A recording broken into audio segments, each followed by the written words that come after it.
Hello everybody and welcome to another Paz VOD review. Today we're going over Kiriko and how she functions in the new Season 3 meta. If you want to introduce yourself, Death Star, go right ahead so we can get right into it.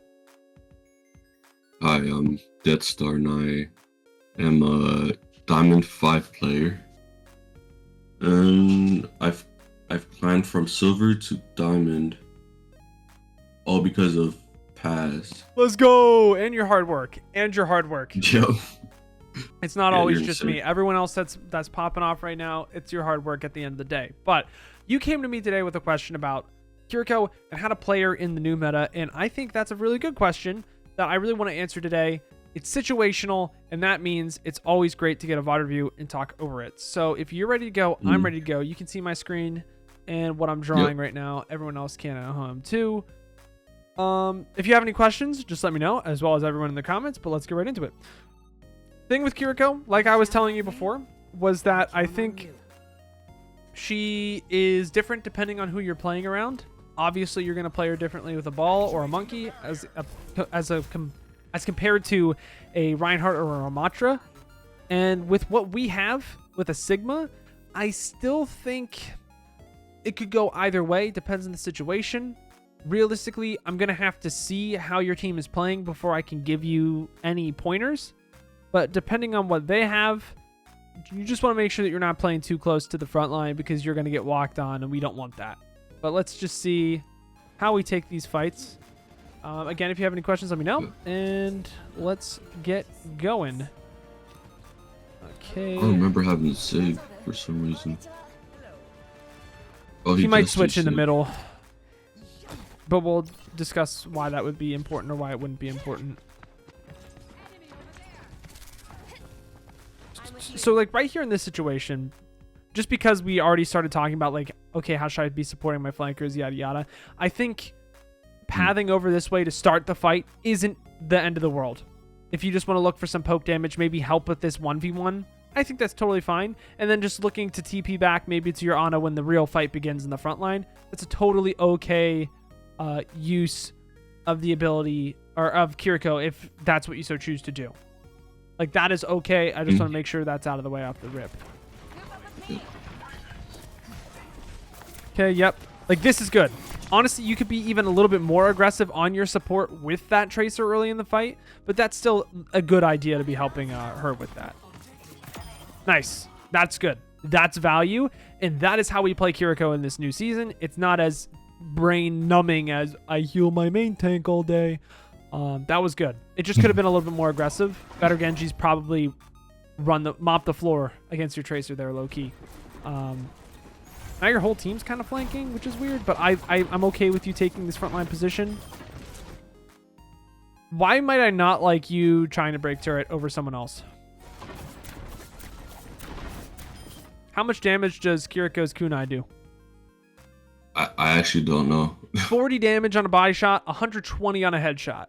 She is very inefficient at breaking shields and shooting turrets. So you want to make sure in those situations, if you're finding yourself locking damage on a turret, it might be better to look to help someone on the flank more and let someone else break those turrets. If that's the only option you have, maybe look for other options. Sometimes it is the only option you have, but right here, oh wow, my Sojourn's dying. Maybe I should help her instead of just breaking turret. And then she does die. Realistically, that's because her positioning was absolutely abysmal, but those are things that you kind of have to look for. And, that's my friend. No hate to Godzilla, but that positioning was absolutely rough, and that kind of wasn't your fault as Kiriko. Yeah. My fault for flaming, but that positioning was rough, my guy. Honestly, he does that a lot. So and then he says coaching is terrible and it's a scam. Well, I don't know. He might need coaching now. No hate. He might need a little bit on that, but honestly, I'm not sure if that Suzu was needed. The real thing is, like, when you get pinned as a tank, I'm looking at what's coming behind him. I don't know. I'm not too scared of an Ana and a Mercy. I think, especially since you have an Ana, you have to realize when you have Ana compared to a Lucio, you have a lot more healing potential. Like, you can be more aggressive if you want to be. which is another one of those situational things where it's like if you have a Lucio with your core, obviously you're not going to be able to flank as much. But when you have an Ana, you could support that Sojourner Tracer a little bit more and get away with it, especially in lower elo. Obviously, if your team's getting completely dumpstered, that's something that could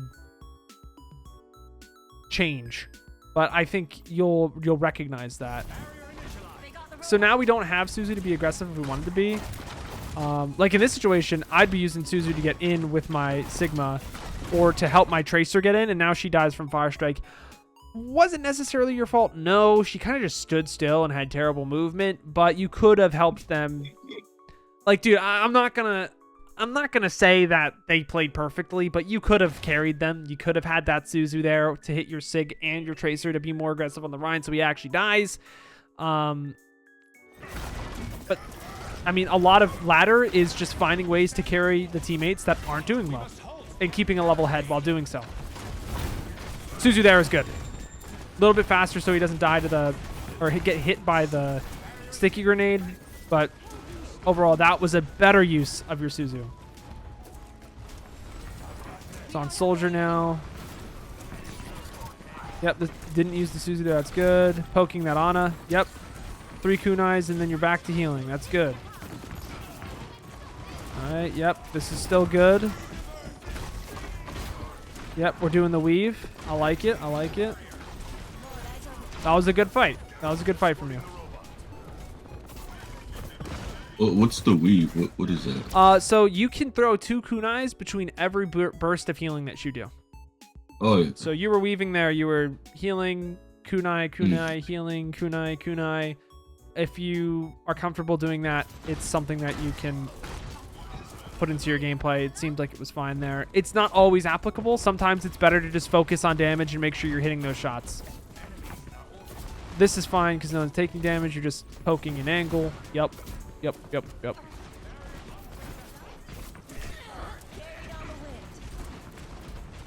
Homie. I think this is totally fine the way you're playing it. This, again, that's fine just because there's literally no other option for you. I think it's fine to break the turret. But just make sure you're looking for that. That's a good Suzu. Was that a bad? Oh. I don't know if you really needed to. Let's look at this in 0.25 speed. Or actually 0.5. Okay. You Suzu'd.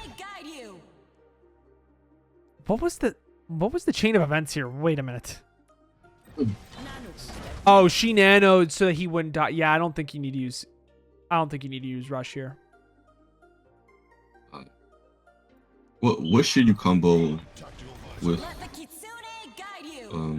Kiriko? Let's slow down a little bit just so that I can make sure we're on the same page here. Okay. Because I don't want to lead you the wrong way. Mm-hmm. So the first thing that happened was he got shattered. We Suzu'd. That's good. You're on a nanos, so realistically, you will be able to heal this soldier.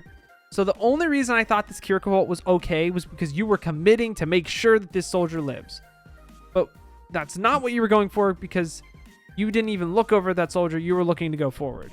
So the only reason why I think this Kiriko ult is okay because you want that visor to live. You're going to make sure that you heal it. Quite frankly, though, I don't think you needed to do that. And that's why I'm like, I don't think you needed this. To answer your question on what you should be comboing Rush with, I don't think Rush is one of those ultimates that you need to be comboing with anything. You can combo it with things and it's okay, but Rush is a very, very strong standalone ultimate and you can win a fight with only using Rush. And that is a thing that I would strive to do. 100%.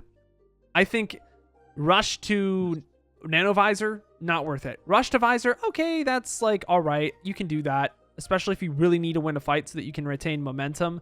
I think that's okay. Rush with Blade, okay, that's fine. I don't think you necessarily need to do it. I think Nano Blade is better. Nano Visor is probably better because those two ultimates just get more value with each other compared to if they were solo.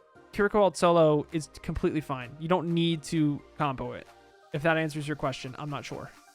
Yeah, I answered it.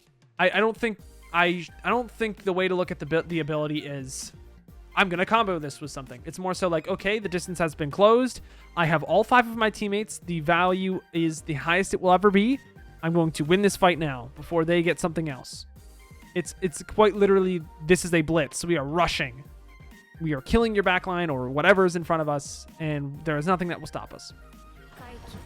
So that's why I'm saying I think this rush was mid, because the idea behind the rush wasn't even the only thing that I could say, okay, that was maybe the right call. You didn't really use it for that, so I'd be adverse to using it the way that you did. I think you could have gotten away with winning this fight without it. Okay, but then, wow, that's really unlucky. It's really unlucky that we got pinned there and we didn't, like, just stop his pin opportunity and we kind of stood there. It was a little unlucky. But even then, like, even with your rush, he still dies. So I don't think the rush was good. Your teammate, I wouldn't say he hard trolled, but he trolled a little bit, I guess. I mean, I want to see this again just to make sure I'm not off the Zaza. Off the goop. All right, let's see what happened again. Okay, he got nanoed. Yeah, he just kind of walked in front of a Reinhardt. That's a little unlucky, I guess. He was a little tunnel visioned on that Mercy instead of living. So again, I don't think this is on you. I think he kind of trolled a little bit. The Suzu from the Kiriko ult still wasn't fast enough to save him. Kiriko ult could have been saved. That's the end all be all of this situation, because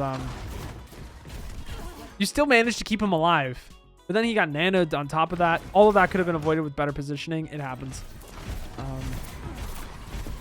I think this is a fine duel. He was living. Yeah, and he died.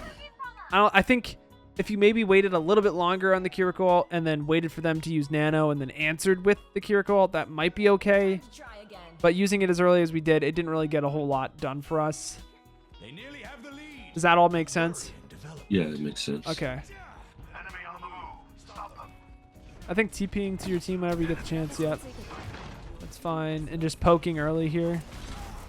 I would be poking right now. Yeah, instead of, you don't have to worry too much about your soldier. He shouldn't die in that situation. I don't know if you noticed this, but your Sig did get pinned. I don't know where he is. Where is the Sig? I didn't even realize that either until I saw, like, Reinhardt on our back.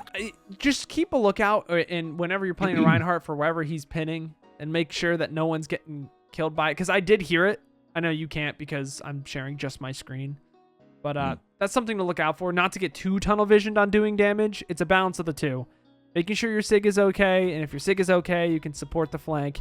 You can fire a few kunais, always be looking back. It's balancing. It's a balancing act between the two things. Because your Sig's probably dead here. Okay, no, he's not. The Rhine just kind of trolled. But now that they don't have a Rhine, this could be an opening for what? Kill. A kill and just being more aggressive in general with your flankers.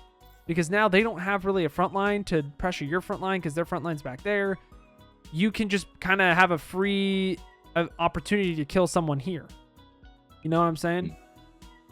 It's another thing where it's like if their Rhine just completely ints and pins your Sig back there and your Sig's gonna die even if you Suzu him, sometimes the better option is just say, fuck that Sig. I'm going in, I'm gonna try to find a pick, and we're gonna try to make something happen with it. So it's right now what I'm trying to teach you is different situations in which you could look at it differently and maybe get some value. Because Kiriko is not as simple as just Jesus take the wheel. This situation right here, you could easily kill this Mercy if you just get a little more aggressive. Right there, execution was a little faulty, but with more time, you're going to get there. Okay, he slept the target. Cool, that means you have more time to do what? To be more aggressive. You can TP back to your Ana if she really needs the help, quite frankly. I'd be more aggressive and just saying, fuck it.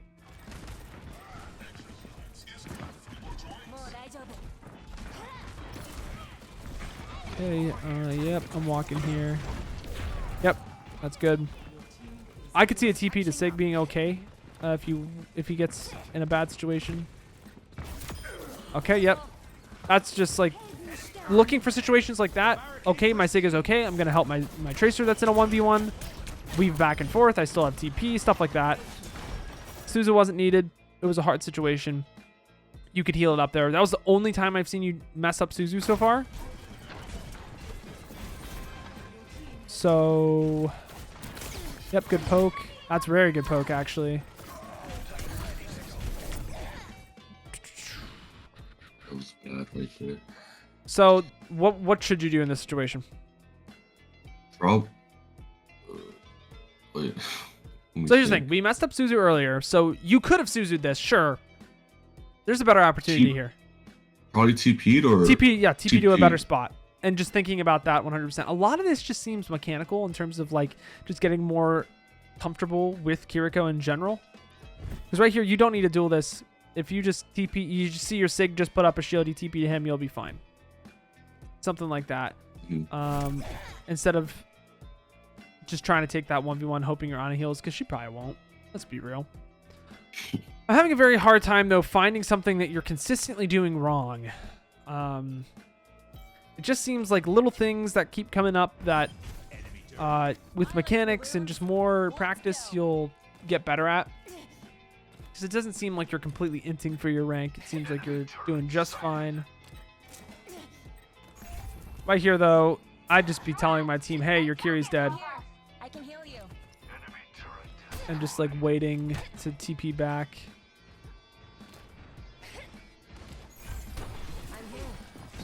Yep, okay, so we're back. This might be an opportunity where I can see something big. Yep. Again, not necessarily your job to break that turret. Your job could be, let me TP to this Tracer and make sure this Rein dies with my Suzu. Because at higher level games, maybe that Rein doesn't have one sliver of HP. Maybe he has half HP. Maybe he's going to try to pin that Tracer right when she rounds the corner. With Suzu, it completely denies any opportunity that he carries. Okay, well then you just turned around probably because you're in a VC with your duo, and you made the right call, and you Suzu'd your soldier. Which I was going to talk about, how you just kind of let this soldier walk on his own, maybe just making sure he's okay, but you just completely 180. There's no way you have an eye behind your head in Overwatch, but that was strong. I want to look at this again. You just completely proved me wrong. You did look around to see where your soldier was at. I don't know. Right here, it's just like... I just really dislike the whole idea of I'm shooting turret. I just think maybe looking around and seeing where your soldier... Oh, yeah. Looking around and seeing where your soldier's at might be a better option. Does that make sense? It's very nitpicky, but it's like... If you are shooting a shield or a turret, you better damn make sure that there is not a better option for you right now. Because you do 40 damage a shot. Yeah, you turn around, you help your soldier. That was good. I'm just saying option also could have been TP to Tracer. But you kept a good eye on him. Yep, breaking wall there. That is the best option just with your team. That's one of those situations where this has to happen. I will make sure of it. Because there's no better option. Yep, poking. Yep, that's good. Okay, Tracer just got dumpstered. That's not really on you. But right here, this is one of the situations where Rush is so strong.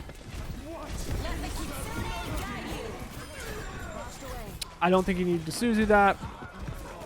Does that make sense why that's bad? Yeah, can you rewind it? I don't see it. 0.5 this again, just so it's slower. Because it did happen a little fast. I'll give you the benefit of the doubt there. So, okay. Right here, I would be okay with you Suzuing your Sig. I'd be okay with it. He's not necessarily going to die, but he's going for a big ult, and you need to make sure he lives. So, step one, Suzu on Sig here, valid. Honestly, he probably should have died there, but they were so focused on trying to kill your backline that it just didn't work out. But now it's like, okay, whatever. We didn't use Suzu on that. We still have it. The Sig's still alive. Cool, good. We then Suzu at the ground when nothing was really happening because we were scared of Molten Core. You will have time to react to a Molten Core if it hits you and if you reasonably are going to die. But in this situation, you wasted Suzu here when there was no danger. And it's going to allow your Sig to die. And quite frankly, you're going to lose the fight because of it. This is a big deal. Other thing here is that make sure you're actually like aiming with your healing. This isn't really a flame. Even top 500 people do this. Just make sure you're actually hitting these really important heals, because if it's blue, it means it's not tracking. It feels like you're healing with Moira. Trust me, you need to be a little bit more accurate than you realize. So yeah, you just whiffed a whole clip on it. He might actually not even need a Suzu if you didn't whiff that whole clip. That's just something I want to point out, because a lot of top 500 players still don't realize that it doesn't just always track.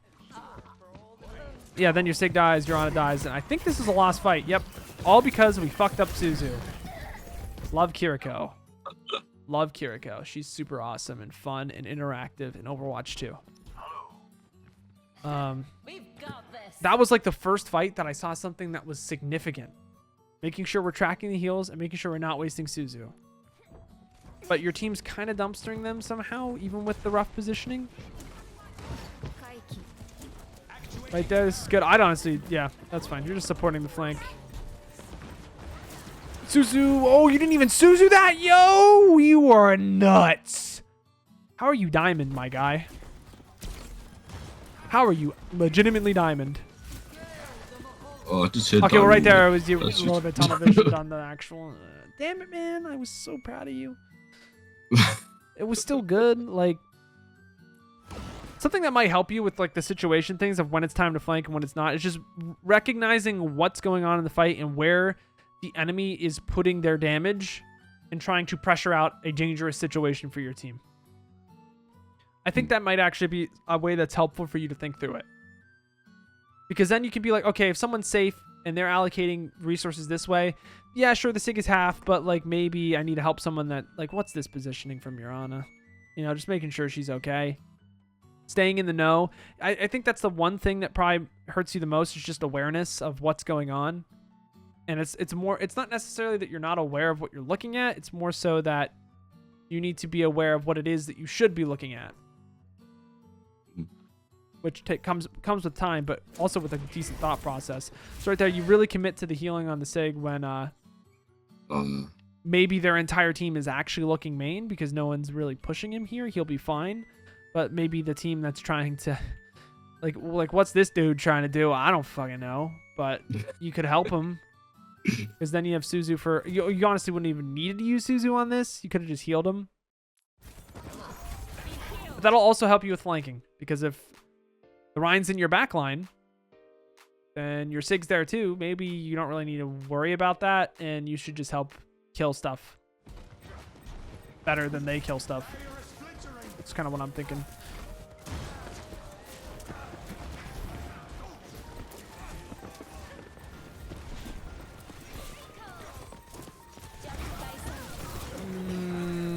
Yep. Didn't use Suzu. Yeah, I'm still holding that Suzu. Yeah, you know what? I don't think you necessarily needed it, but it was pretty good. You did a really good job of holding Suzu, so you know what? I'm cool with this. TP, yep. Oh, that's unlucky. Yep. This is not Diamond gameplay. This is at least Masters on God. I'd say you could get aggressive and TP on your Sig if you wanted to. I don't think you have to, though. I think this is fun.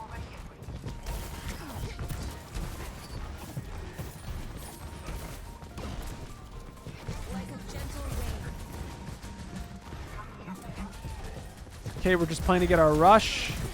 Maybe we're going to rush after this. We're going to... Okay, why might I have a problem with this rush? Because they're naded. No, maybe? No. Where are we in accordance to them? Let's look at a bird's eye view here. Look how fucking far away that rush is, dude. They will have no problem just walking behind this wall. Oh shoot. Yeah. Sure, yeah, you kind of already won the fight, sure, but like it happened so fast. I'm not really gonna flame you for it. It's more so that we could have waited to rush this until we were like here, and then it goes up there, and then there's no way for them to run away. That's why I'm saying like an opportunity for you to do is like, oh, I need to close the distance real quick, TP to Tracer around this corner, and then use rush. That's why I was kind of looking like, okay, maybe we're rushing off the Tracer. You know what I'm saying? Yeah, would you say Kiriko's ult is the same as like Symmetra?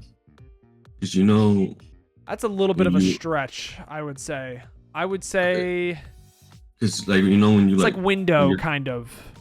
Okay. In a sense, except the reason why it's kind of like window is like when you use it, they're gonna try to get out of it as much as possible. If you ever played D&D, you don't really strike me as the guy that plays D&D because I mean I'm pretty new to it too. But if you ever have, it's the idea of like when you're frightened, you have to run away from the target immediately. That's the exact thing that Kiriko is. You frighten them into running away immediately. You have to get out of there. You have no other option. You need to get out, or you need to just use your own rush, which they don't have that. So knowing that, you want to make sure that you give them as little time and opportunity as possible to actually run away from you. And that's why I'm saying you don't want to use it all the way back here. You want to make sure you're here, and you get to use it as much as you possibly can. It's simple, but it's hard to realize when you never got told that information. You know what I'm saying? Yeah, that was really helpful. And you said that you were struggling with nano, so like maybe this is kind of like the same idea. Understanding when you nano a target, when they're actually when they're activated in their position, when they're actually going to get something out of it. Like say this was I don't know, a Reaper, and you're playing Ana, and you nano the Reaper here. This little circle. That's not a good nano. That doesn't mean Reaper is not a good nano, period. But like, what the fuck's Reaper gonna do from this far? Nothing. Nothing at all. It's the same thing with Rush. Like, what are we gonna do here? I mean, sure, Rush is so powerful and you hit a big nade. But quite frankly, it's not gonna get nearly as much value as a Rush right here would have gotten as much value. Hopefully, from a third-person perspective, it makes a little bit more sense. But I understand how easy it was. I understand how easy it was to fall into this trap because you were 95% to all. You're like, I need this now. I need this now. I don't want them to stop our spawns. It's just something that you want to think about. And I think now that we've talked about it, you're barely ever going to make this mistake anymore. Sure, you still win the fight, but quite frankly, you didn't even need to use Rush. I'm not going to focus on that. I'm going to focus more on the fact of how he used it. Also, they kind of just... I don't know what the Zana's trying to do, but she's walking into it. Interesting choice from their team, but diamond is diamond, game is game. Whatever. I like this position. I like how you're poking early. Yep, now we are recognizing the fight is actually happening. Tracer just... Like, here's the thing. That's not even on you. Like, if a Tracer feeds like that, she deserves to die. It's not that you're not supporting her on the flank. She deserves to die in that situation. 100%. You poking on the long angle that your Sig is setting up for you is completely valid.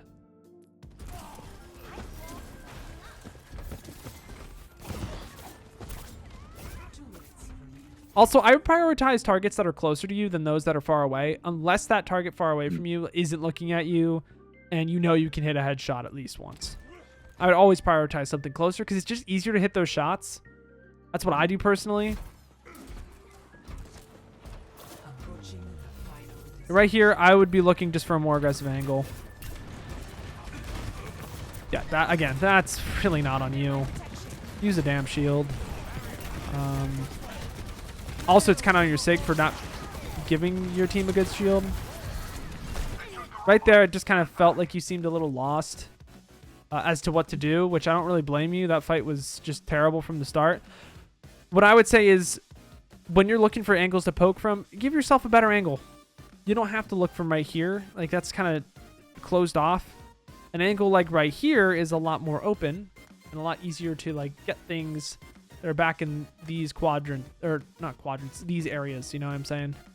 That's kind of what your soldier was going for, but then because half your team was over on this angle, the Sig was trying to shield for that angle, and then it didn't allow for your soldier to have a better angle. So this was actually not really on your soldier, it was more so on your Sig for not shielding this angle to allow, you know? But this, does that make sense where it's easier to hit those shots, make them easier for you?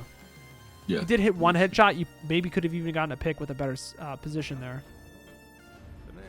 Overall, though, you're completely dumpstering this team. Soldier's playing... He's playing much better on Soldier. He's getting a lot more done, which is good. I'd say he's a pretty good duo. He's probably Masters level 2. Yeah, he's a Soldier main. Okay, we're just kind of poking. Yep, I'm okay with you supporting him there, and then yep, back. Like this is good. You're realizing where the threat is emerging, and you're then going back and forth and appeasing the threat as it needs, or extinguishing the threat as it comes up, which is good.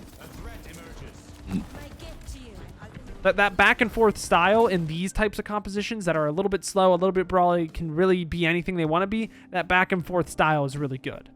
When you're playing those really hard rush compositions, as I said, you being on the tank the whole time is very common. That's one side of the spectrum. The other side of the spectrum is playing with those ball type of compositions where you're just always looking for an angle, always trying to int on something. That's the other side. And this kind of composition, I would say, is right smack dab in the middle, and you're playing it very well. But also realize that it changes depending on what you're surrounded by. I've talked about that maybe a little bit too much in this half hour, but again, I just want to drive home that point. I like that you immediately look for this angle. You're weaving some heals in. You're looking to see if anyone's in danger.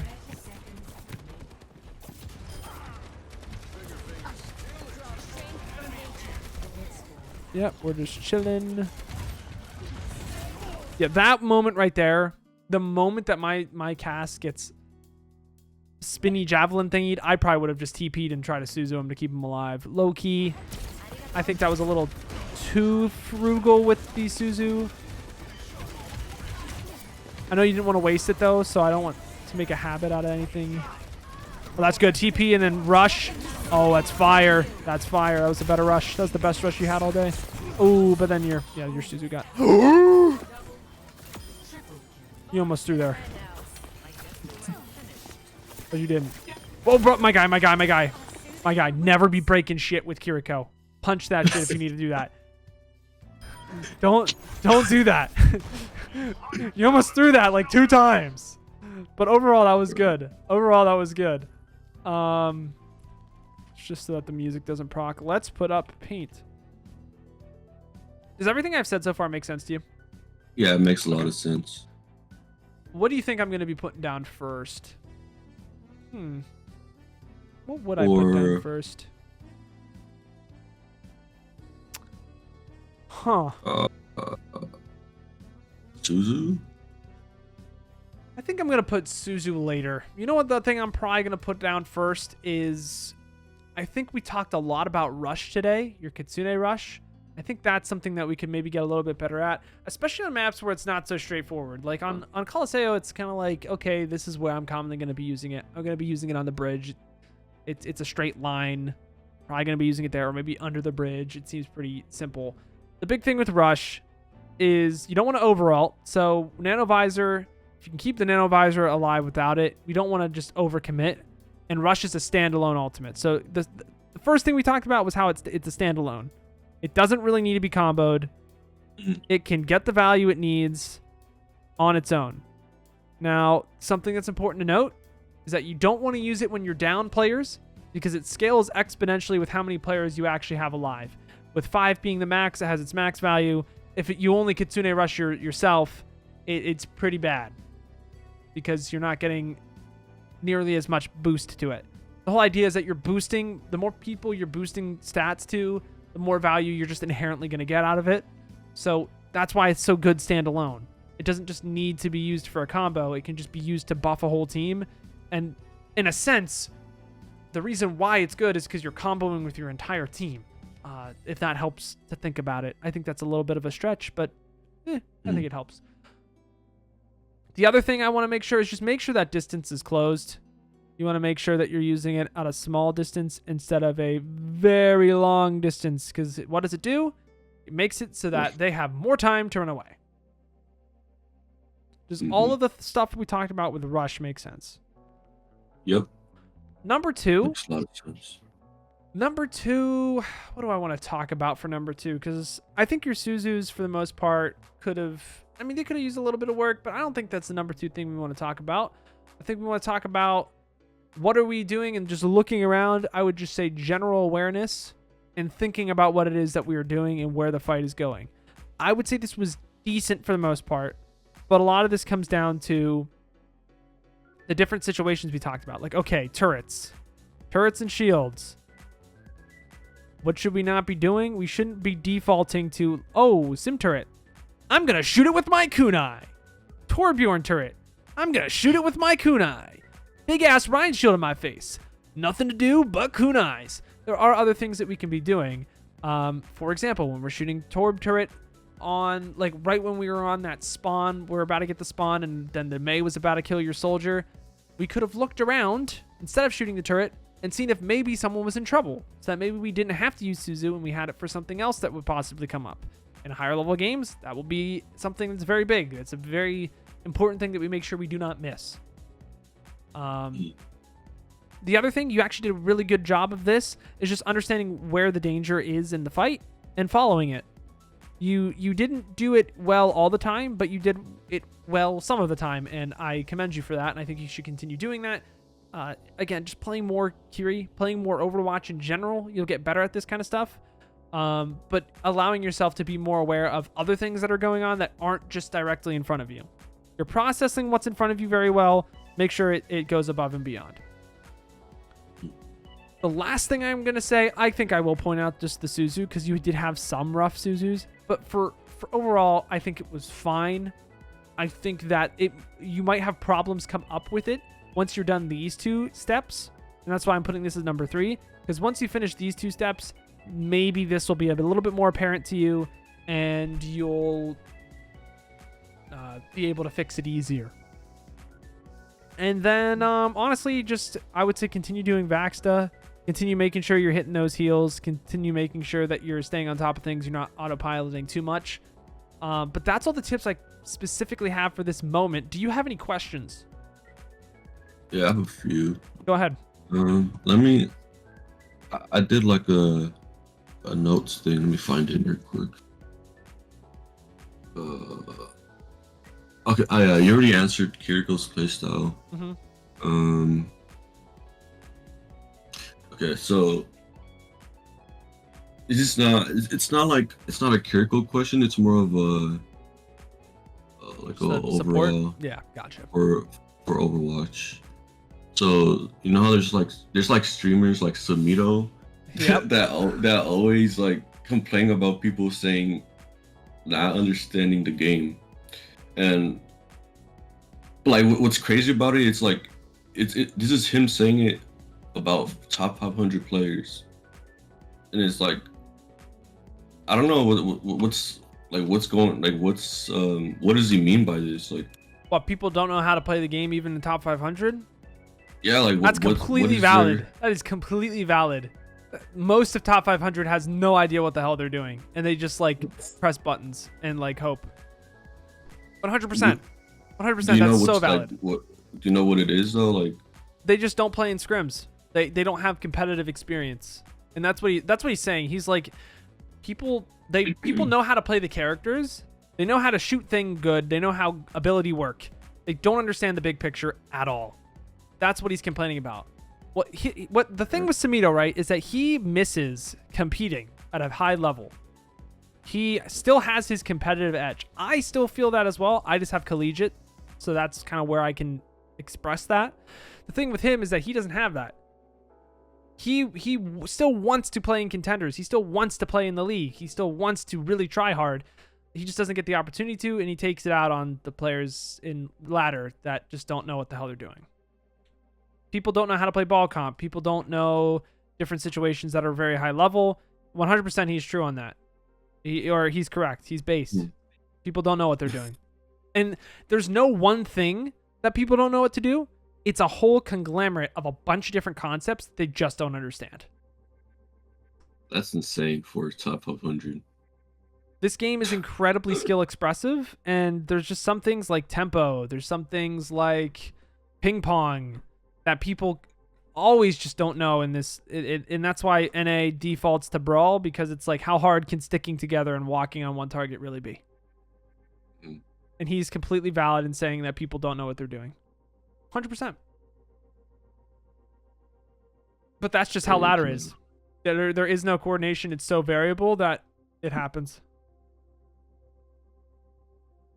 But do you have any other questions? Yeah, the last question is how important is like talking? while playing? 'Cause I never joined voice chat, and I just connected my mic just so I could talk. Weird. So, talking in Overwatch in general is so important. It is in a team environment, you need to be communicating. You need to make sure that you're making the right call outs at the right time. Everything is accounted for. Someone is alt tracking, someone is fight planning, someone is target calling, someone's calling if the fight is won or lost yet. People are calling positions of very important targets. All of that needs to be communicated flawlessly throughout the game. In ladder, none of that matters. You really don't need a comm at all in ladder. And if you're not comfortable in doing it, don't do it. I think it would help you. I think it helps people in general to call things out and communicate with your team. I don't think it's nearly as important in ladder as it is in team play. And that is the same reason why Samito gets pissed off. People don't know how to play this game because people just aren't playing at that level. They're not playing at that team play level where communicating really makes a difference. Where playing the team comp perfectly really makes a difference. It's the same thing. Ladder is ladder. You don't really need a comm. It would help you, but it doesn't necessarily hurt you. I encourage people to communicate, but the reality of it is, if you're not good at it, if it hurts you and it doesn't help you like play the game any better, then don't do it. Just focus on yourself and try to get better yourself. Okay. Also, I also don't join the voice chat, so I never hear anything. It's really Is that preference. bad? It's really preference. I think it would help you in some situations. I also think it would hurt you in some situations. Some people calm too much. Some people calm too little. Some people use voice chat just to flame people. And at this point, people aren't playing the game at a high enough level that you necessarily need to be using voice chat, even in GM. I would say, what I used to say is like, once you're in Grandmaster Top 500, you should communicate. People aren't even doing it there anymore. Contenders players are saying, fuck you. I'm just going to int out of voice and just ego everyone with my duo in Discord. And that's how it is now. At this point, communication in ladder doesn't happen. Ladder is a joke at the high levels. But do what you want. It's a wasteland. In team play, you have to communicate. In ladder, do what you want, man. Sometimes it helps, sometimes it hurts. Whatever makes you play best. And that's just the reality of it. I hate to say that, but it's the damn truth. Yeah, that was all the questions I had. All right, well then, if you don't have anything, just stick around because I'll talk to you after I'm done with the YouTube VOD, but I do want to wrap that up. If you have watched some random dude scream at a monitor for 43 minutes and you're not subscribed, consider doing so because maybe you actually like the content, or maybe you're just lurking and you're like eating dinner in another room right now and then you just like sat back down and continued watching. I mean, still subscribe. It would help out a lot. Be on the lookout for a Kiriko guide coming out soon, as well as a ball comp guide coming out soon. I do want to get that probably out within the next 2 weeks. So be excited for that. But that's all I have for you guys today. If you have any questions, leave them in the comments down below or join the Discord and DM me. Yeah, but until next time, I've got to peace out and Paz out. See you in the next one.